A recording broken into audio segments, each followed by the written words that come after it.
छत्रपती संभाजीनगरात उर्दू भाषेच्या सन्मानासाठी social democratic party of इंडियाच्या वतीने आज रेल रोको आंदोलन करण्यात आले। सर्वोच्च न्यायालयाच्या उर्दू ही भारताच्या सांस्कृतिक वारशाचा भाग आहे या भूमिकेच्या सन्मानार्थ रेल्वे स्थानकावर उर्दू नाव लिहिण्याची मागणी आंदोलकांनी केली। हमने इससे पहले 10 दिन पहले एक अल्टीमेटम दिया था और एक निवेदन दिया था जो तेलंगाना हेड ऑफिस को और नांदेड़ के डिवीजन को भी गया था। हमने यही मांग की थी कि उर्दू जो बोर्ड से आपने हटा दिए हैं, आपने नाम चेंज किए, कोई मसला नहीं है, नाम से हमारी कोई अभी लड़ाई नहीं है, वो हम लड़ते रहेंगे, लेकिन अभी मसला उर्दू का है।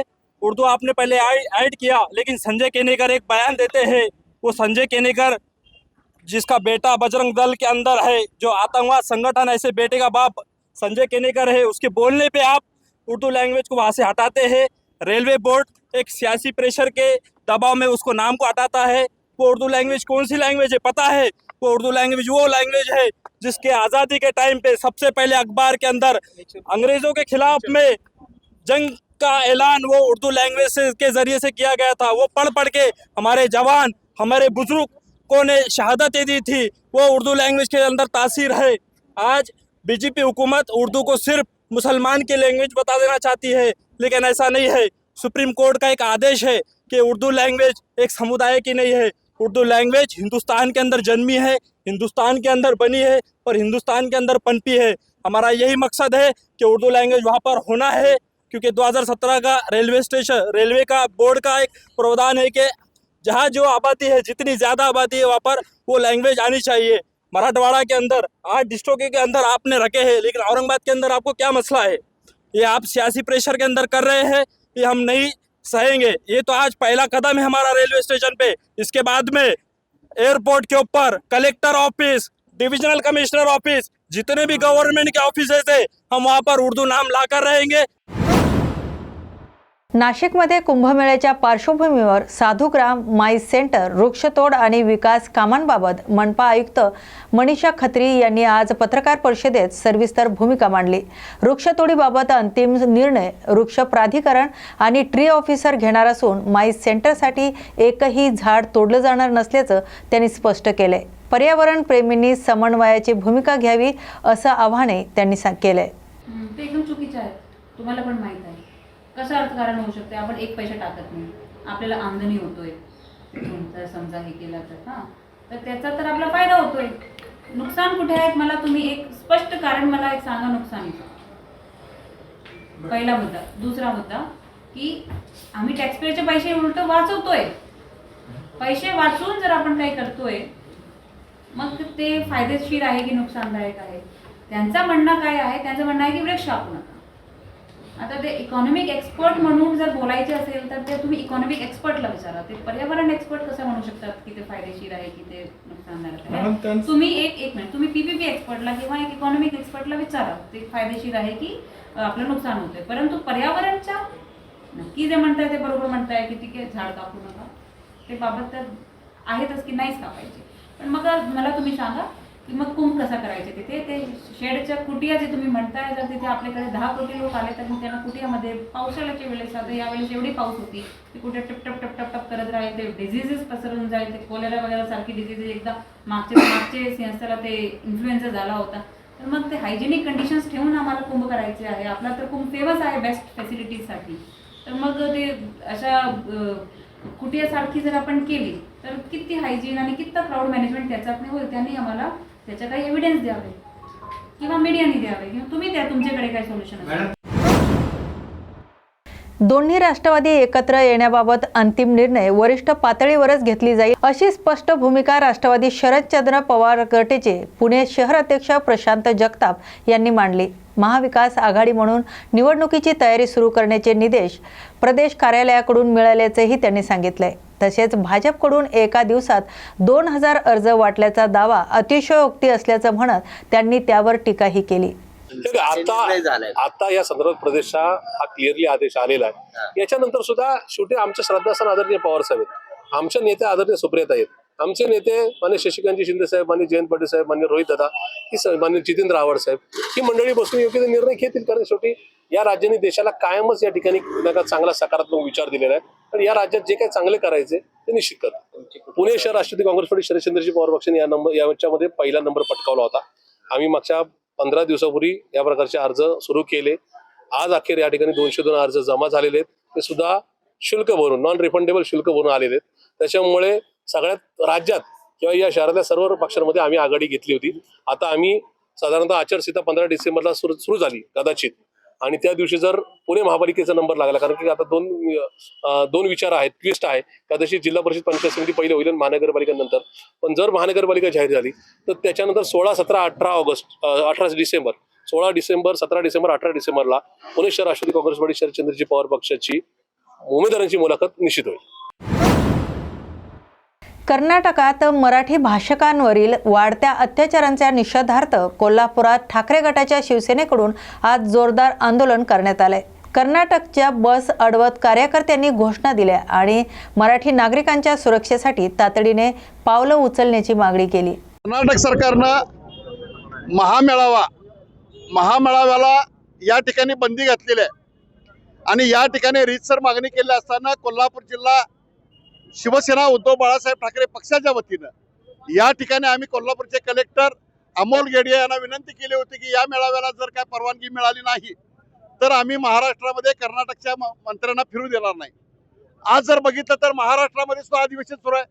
महाराष्ट्राचे उपमुख्यमंत्री, महाराष्ट्राचे मुख्यमंत्री आणि महाराष्ट्राचे समन्वयक मंत्री चंद्रकांत दादा पाटील असतील, शंभूराजे देसाई असतील, हे काय करतात? अरे सभागृह सोडा आणि बेळगावमध्ये जा. बेळगावमध्ये 3.5 लाख मराठी बांधव आज रस्त्यावर उतरलेला आहे. त्यांच्यावर अत्याचार होत आहेत, 307 गुन्हे दाखल होत आहेत आणि म्हणून आज या ठिकाणी आम्ही कर्नाटकच्या एसट्या बंद केलेत. मराठी माणसाचा जो अपमान केलाय त्या अपमानाचे मराठी जनतेची कर्नाटकच्या मुख्यमंत्र्यांना माफी मागितली पाहिजे आणि जोपर्यंत माफी मागत नाही तोपर्यंत महाराष्ट्रामध्ये आम्ही एसटी फिरू देणार नाही आहे. चिपळूणमध्ये TWJ कंपनी विरोधात आर्थिक फसवणुकीचा आरोप करत गुंतवणूकदाराचा संताप आज उफळून आलाय.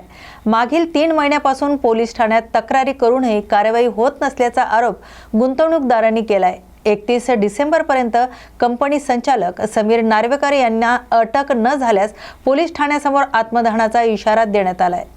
TWJ नावाची कंपनी आहे, त्याचे डायरेक्टर आहे समीर नार्वेकर, नेहा नार्वेकर यांनी यांचा ब्रांच मॅनेजर चिपळूणचा संकेश गाग याच्या वडिलांनी आणि आईने माझ्यावर आज इथे एनसी दाखल केली होती पोलीस स्टेशनमध्ये की मी त्यांना धमकवते म्हणून. मी त्यांना फक्त विचारायला गेलेली की आमचे पैसे तुमच्या मुलांनी कुठं पळवलेत आणि तू कधीपर्यंत देणार आहे. तर त्यांनी या सगळ्या गोष्टीचं पोलीस स्टेशनला येऊन आता एनसी दाखल करून सांगतोय की आम्ही त्याला धमकवले म्हणून.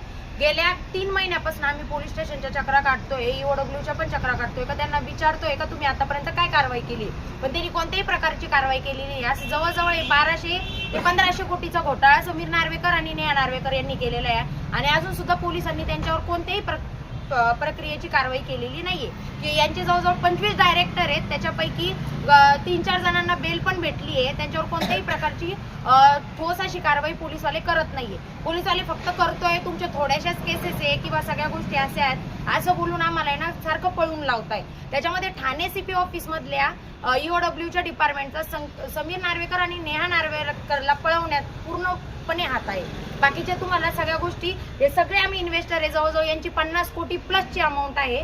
आम्ही सगळी इथं मिळून एकत्र आलेलो आहे आणि सगळ्यांना हेच विचारतोय आम्ही पोलिसांना का आतापर्यंत तुम्ही कोणत्या प्रकारची कारवाई केली ते. अजून सुद्धा याच्यामध्ये जवळजवळ पोलीस स्टेशन मधनं पण त्याला सपोर्ट आहे, मोठे मोठे पॉलिटिशियन पण याच्यामध्ये इन्व्हॉल्व आहेत आणि जवळजवळ माझ्याकडे बऱ्यापैकी सगळ्यांचे स्टेटमेंट बँकेचे येणार आहे. त्याच्यात किती मोठे मोठे अधिकाऱ्यांचे किती पैसे आहेत, कोणाला किती पे आउट येत होते, हे सगळं मी प्रूफ सहित 31 डिसेंबरला दाखवणार आहे की कोण कोण अधिकारी आणि कोण कोण पॉलिटिशियन याच्यामध्ये आहेत. त्याच्यामध्ये आमदार, खासदार, पालकमंत्री सुद्धा इन्व्हॉल्व आहेत आणि एक मुरुडकर म्हणून आहेत आणि एक भागवत सिंग चुंडावत म्हणून आहेत. हे 2 जण प्रत्येक वेळी पोलिसांना किंवा इन्व्हेस्टरला सांगताय की येणार आहेत पैसे येणार आहेत असं 7 ते 8 महिन्यापासून या दोघांनी सगळ्यांची दिशाभूल करण्याचा प्रयत्न केलेला आहे आतापर्यंत आणि आमच्यावर कोणत्याही प्रकारचं आम्हाला याच्यातनं कोणत्याही प्रकारचं सॅटिस्फॅक्शन मिळत नाहीये का यांनी काय काय आतापर्यंत प्रक्रिया केली. पोलीसवाले फक्त आम्हाला काहीतरी उडोउडीचे उत्तर देत आहे आणि घालवत आहे.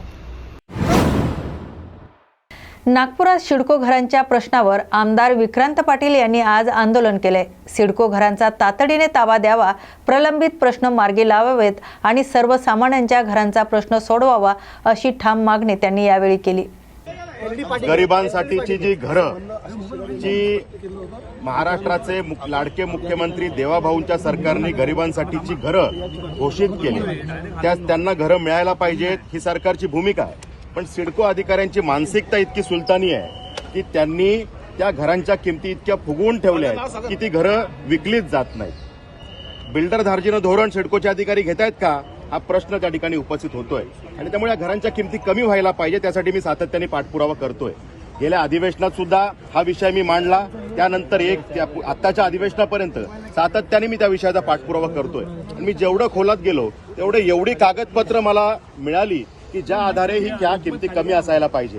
आणि हे काय आहे तर हे सिडकोच्याच माध्यमातून तयार झालेले कागदपत्र आहेत, त्यांचेच बोर्डाचे रिझोल्युशन आहेत की ज्या माध्यमातून त्यांनीच म्हटलेलं की आम्ही जागेची किंमत जी आहे ती घरांवरती लोड करणार नाही, पण घरांची किंमत आकारताना मात्र जागांच्या किमती त्यात पकडलेल्या आहेत आणि त्यामुळे किमती फुगलेल्या आहेत। या सगळ्या जागा अशा आहेत की ज्या रेल्वेचे फोरकोर्ट आहेत, बस टर्मिनल आहेत किंवा रेल्वेचे काही जागा आहेत की ह्याच्यावरती घरं बांधण्यात आली आहेत आणि याच्या किमती ज्या आहेत याचे पैसे ऑलरेडी बिल्डरला जे टेंडर प्लॉट विकले जातात त्यातून सिडकोनी वसूल केलेले आहेत। म्हणजे एकाच जागेच्या दोनदा किमती सिडको या गरिबांकडनं वसूल करते।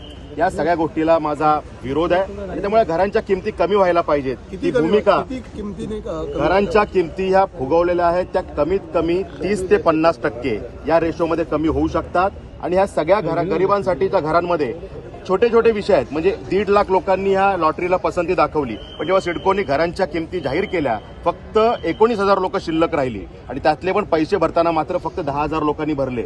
म्हणजे माझ्या पसंतीचं सिडकोचं घर हे योजनेचं नाव, पण पसंती कोणाची? कदाचित सिडको एमडीच्या पसंतीने ही सगळे कामं चालू आहेत, कारण लोकांनी तर पसंती दाखवली नाही, फक्त 10,000 लोक उरले। त्यामुळे हे विचित्र कारभार सिडकोने करून ठेवलाय आणि त्यामुळे मागेल त्याला घर, लॉटरीची गरजच नाही, घरं शिल्लक राहिली आणि त्यामुळे मागेल त्याला घर ही योजना झाली की काय हा प्रश्न तयार झालेला आहे। नागपुरात सुरू असलेल्या हिवाळी अधिवेशनाच्या पार्श्वभूमीवर दिघोरी प्रकल्पग्रस्तांच्या मागण्यांना वेग आला आहे। 2040 कोटीचं विशेष पॅकेजसह नुकसान भरपाई, नव्या दराने मोबदला आणि प्रलंबित प्रश्नावर तातडीने निर्णय घ्यावा अशी ठाम मागणी प्रकल्पग्रस्तांनी प्रशासनाकडे केली आहे। आज आम्ही हिवाळी अधिवेशनाच्या पहिल्या दिवशी दिंडोळा बॅरेज प्रकल्पग्रस्तांचं आंदोलन या ठिकाणी केलं आहे। या आंदोलनामध्ये यवतमाळ, वर्धा आणि चंद्रपूर जिल्ह्यातील प्रकल्पग्रस्त सहभागी आहेत आणि या प्रकल्पग्रस्तांची मुख्य मागणी जी आहे ती 240 कोटीचा पॅकेज शासनाने मंजूर करावं आणि प्रकल्पग्रस्तांना न्याय द्यावा। त्यासोबतच ज्या गावांचं जमीन आणि घर पूर्णपणे प्रकल्पासाठी जात आहे त्या प्रकल्पग्रस्तांच्या गावांचे पुनर्वसन व्हायला पाहिजे, कुटुंबातून एकाला नोकरी मिळाली पाहिजे, असं आमच्या आंदोलनाच्या प्रमुख मागण्या आहेत आणि या मागण्या घेऊन आम्ही सरकारने आमच्या मागण्यांच्या विषयी पॉझिटिव्ह उत्तर द्यावं यासाठी हिवाळी अधिवेशनाच्या पहिल्या दिवशी आम्ही आंदोलन करतो।